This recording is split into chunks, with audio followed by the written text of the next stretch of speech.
Nous allons examiner quelques points grâce aux diapositives.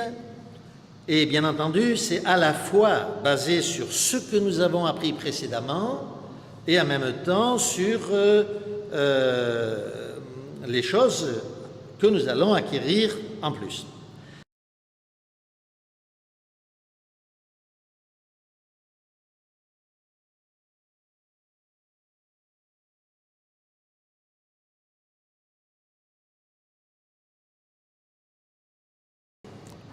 En combien d'endroits les eaux s'amassent-elles?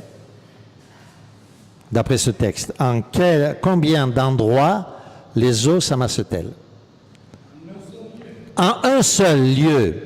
Oui, mais combien avons-nous d'océans? Pas mal, n'est-ce pas? Oui.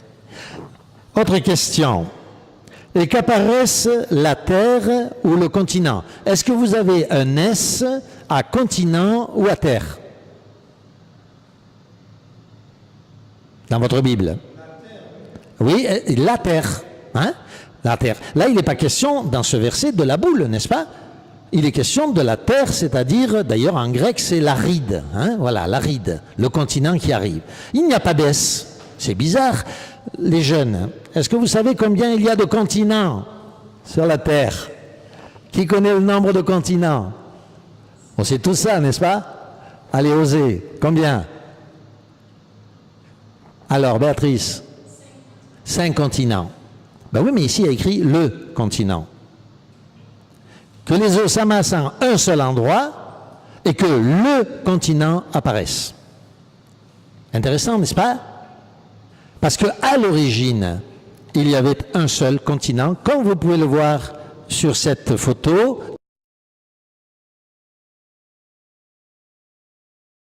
Alors nous allons maintenant reprendre notre texte, parce que ça c'est l'Ancien Testament, mais que nous dit le Nouveau Testament? Prenez-le avec moi, de Pierre. L'apôtre Pierre nous parle des derniers jours, et dans sa deuxième lettre, au chapitre 3, il écrit ceci. Sachez tout d'abord qu'au dernier jour, il viendra des railleurs, des moqueurs, pleins de railleries, guidés par leur passion, et ils diront, où est la promesse de son avènement? Depuis que les pères sont morts, tout demeure comme au début de la création. Ils ignorent volontairement qu'il y eut autrefois des cieux et une terre qui du milieu de l'eau, donc pas au milieu de l'eau, hein, une terre, une seule terre, au milieu de l'eau. Et alors en grec, le mot terre, c'est une terre bien compacte, hein, le mot grec. Par le moyen de l'eau surgit à la parole de Dieu. L'apôtre Pierre connaissait ces secrets que nous livre le livre de la Genèse. Dès les premiers versets de la Bible nous révèle quelque chose d'extraordinaire que les scientifiques viennent juste de découvrir maintenant. Homère parlait, le fameux philosophe Homère et conteur, parlait de l'Atlantide. Vous avez entendu déjà cette expression, je suppose, n'est-ce pas? L'Atlantide. Alors, pendant des millénaires, les humains ont recherché l'Atlantide. Ils pensaient que c'était une immense île qui était au milieu de l'Atlantique, d'où le nom de l'Atlantique, située au milieu de l'Atlantide située au milieu de l'Atlantique. Oui. Sauf que, bien entendu, ça ne rentre pas. Et Hérodote est très précis en disant que c'était une seule terre au milieu de l'eau, extraordinaire de vie. Des choses extraordinaires qui se passaient là-bas, il les décrit. La Bible parlait de tout cela des milliers d'années avant Jésus-Christ. Des milliers d'années avant que les scientifiques ne découvrent ces faits. Alors nous allons passer à la diapo suivante.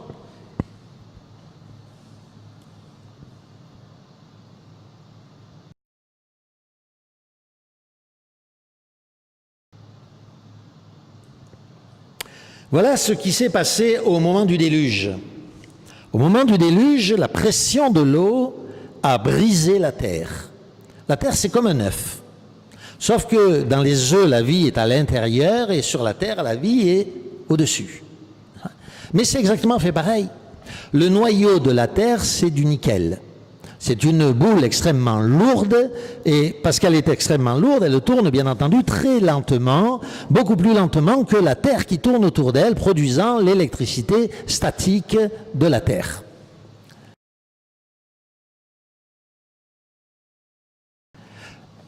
Au-dessus du noyau, il y a ce qu'on va, donc on peut comparer le noyau au jaune de l'œuf, et autour de ce noyau, il y a le magma en fusion de la Terre. C'est ce magma qui sort lorsqu'il y a des volcans ou des tremblements de terre ou autres. On peut le comparer au blanc de l'œuf. Et l'écorce terrestre, qui s'appelle l'écorce, parce que c'est l'écorce, c'est-à-dire c'est comme l'écorce d'une orange, elle est autour du fruit, c'est comme la coquille de votre œuf.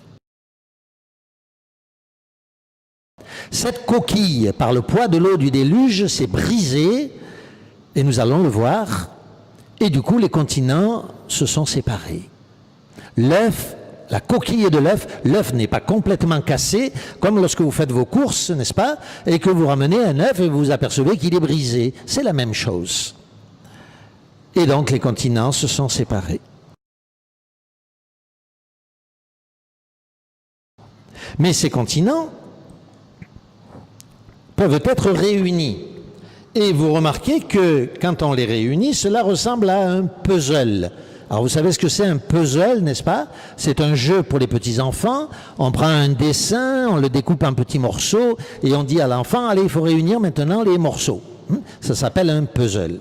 Eh bien, vous voyez que la Terre ressemble à un puzzle et que quand on ramène les continents les uns contre les autres, eh bien, on a une seule Terre. C'est ce que les scientifiques appellent aujourd'hui. Comment? Qui le sait? Comment ça s'appelle?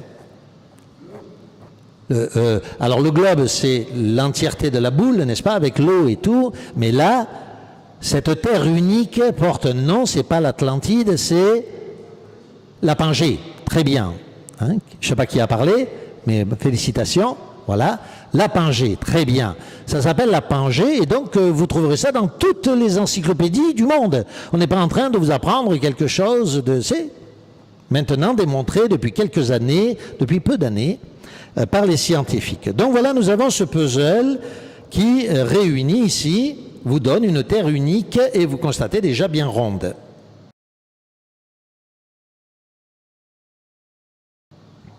Voilà donc notre puzzle réuni avec tous les continents. Voilà donc une de ces fractures de la Terre.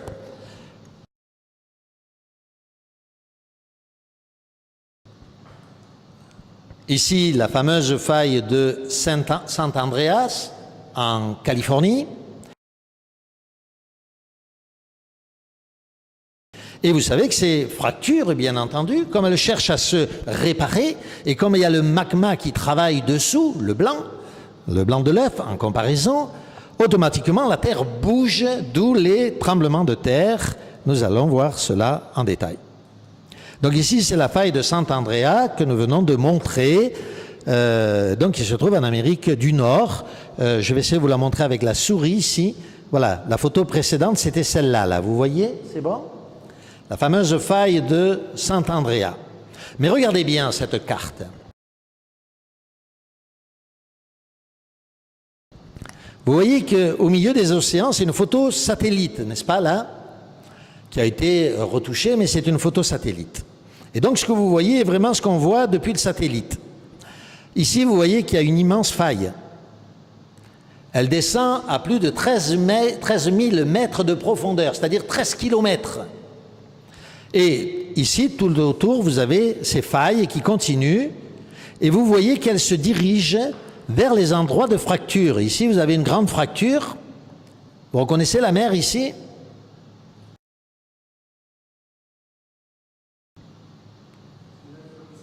La mer Rouge, non, là, celle-là, là, ici, là, à ma souris, là. Hein? La mer Rouge, là, hein? C'est bon? L'Égypte, ici, et là, la mer Rouge. Et vous voyez qu'en réalité, la mer Rouge, c'est une faille qu'on a continué avec le canal de Suez. Et vous voyez que la faille qui vient d'ici traverse exactement la mer Rouge.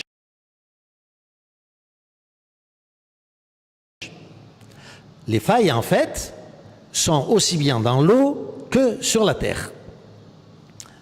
L'œuf, la coquille de l'œuf est brisée. Et on peut descendre, les failles vont de 8000 à 13 000 mètres de profondeur, ce que l'on appelle les abysses.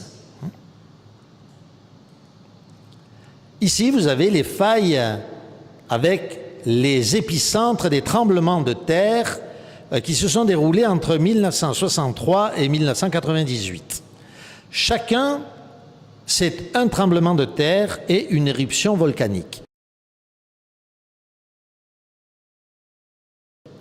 Et donc, regardez bien quelque chose d'autre de particulier.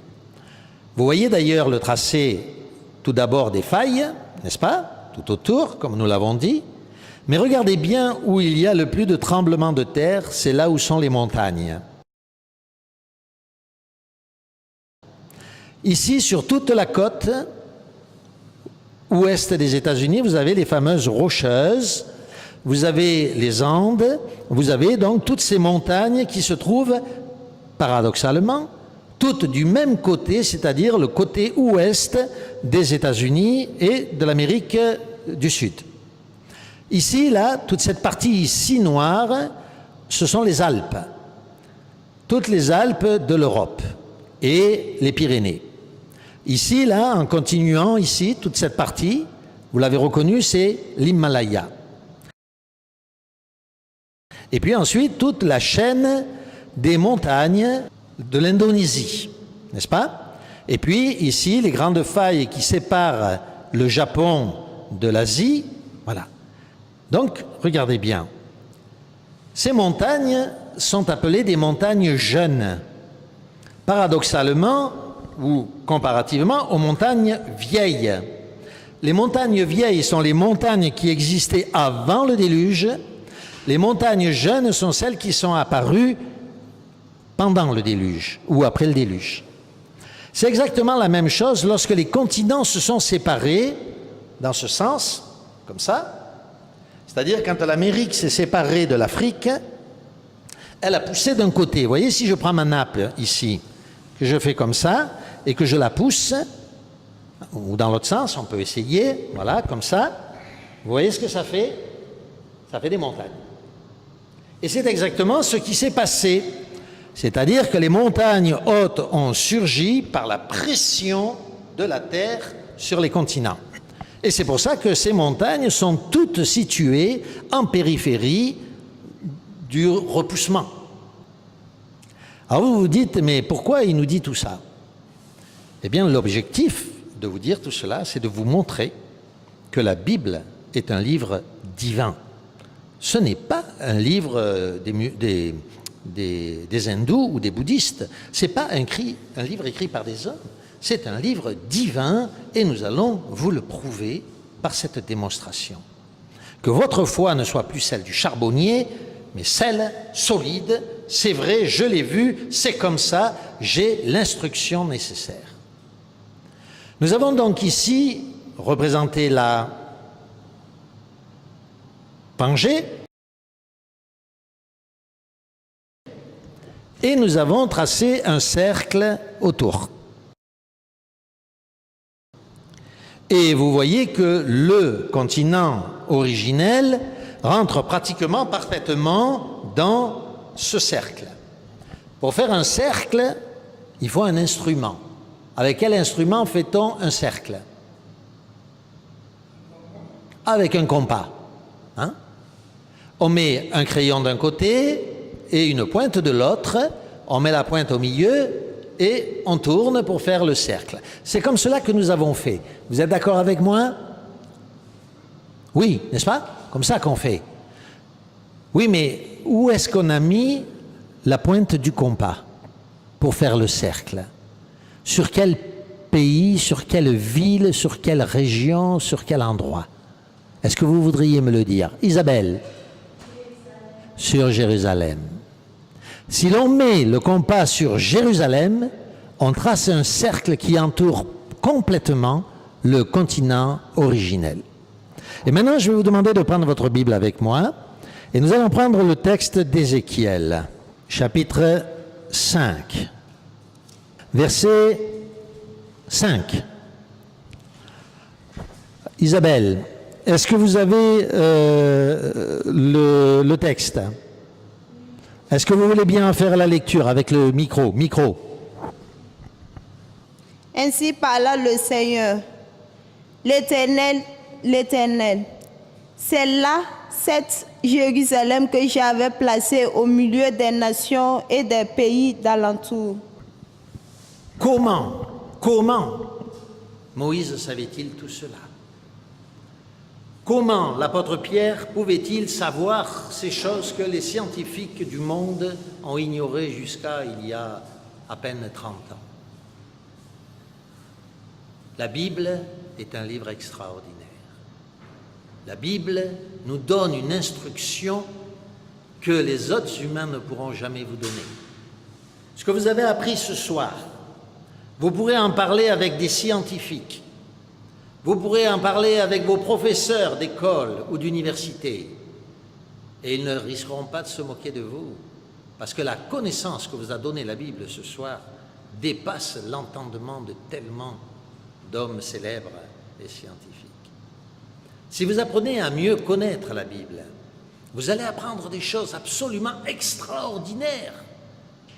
Et nous sommes là pour vous aider. Nous avons montré ce soir un exemple. Ici, on ne reçoit pas du petit lait. L'enseignement que vous recevez, c'est le même enseignement que reçoivent les pasteurs quand on fait les formations de pasteurs, après leur diplôme, c'est-à-dire les formations post-universitaires. Que le Seigneur vous bénisse, vous donne la force d'absorber cette nourriture spirituelle, que nous comprenions que vraiment la Bible est un livre qui dépasse l'entendement. C'est un livre divin, et il n'y a pas d'autre mot. Et le Seigneur nous donne cette connaissance à nous, parce que tout simplement nous sommes là, parce que nous sommes venus ce soir, et que nous sommes venus écouter ce qu'il avait à nous dire.